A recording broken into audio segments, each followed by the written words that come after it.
First time was last year, and I was very, very nervous and scared. Of course, after, you gave us a little bit of training and a good talking to, and having Betsy and Phil by my side kind of gave me confidence, and it was just an extraordinary experience, going and sharing your story and talking about what the foundation does and what we do out in the community. It was just an enlightening and exciting experience, very educational.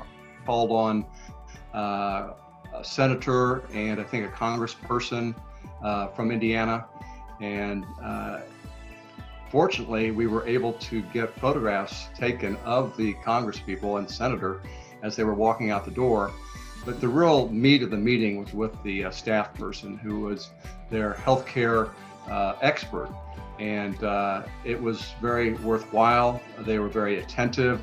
They took notes. They asked a lot of good questions.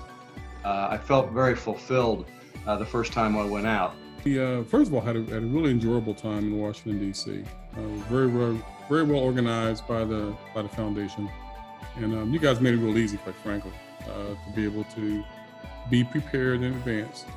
But I tell you, it's contagious. Once you start going around and meeting with the various congresspersons and its various senators and their staff, it gets to be easy, because you're going around, you're telling your story, and you're talking about the significance of the changes that you need to see that have to come from a federal level.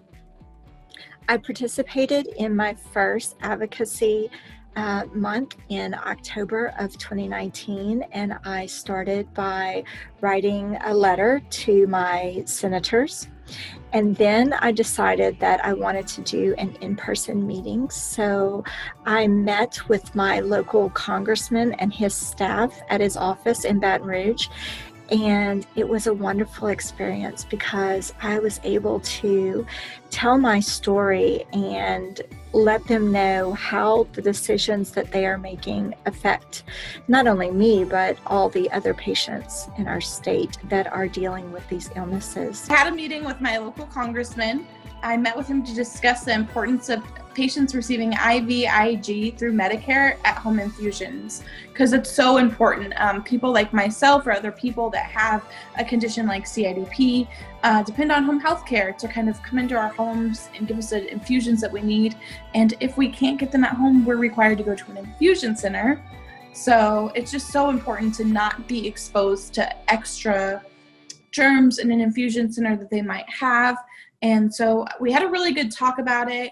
He seems like he's on board. He said he was very interested in what we were doing at the foundation. And it was super easy to set it up. Just a couple emails were sent back and forth, which the foundation totally helped coordinate that as well. When I needed a little bit of help, they were easy to just jump in and help us. And when I met with him, we just sat down in a room and just had a normal conversation, just like I was talking to one of my best friends.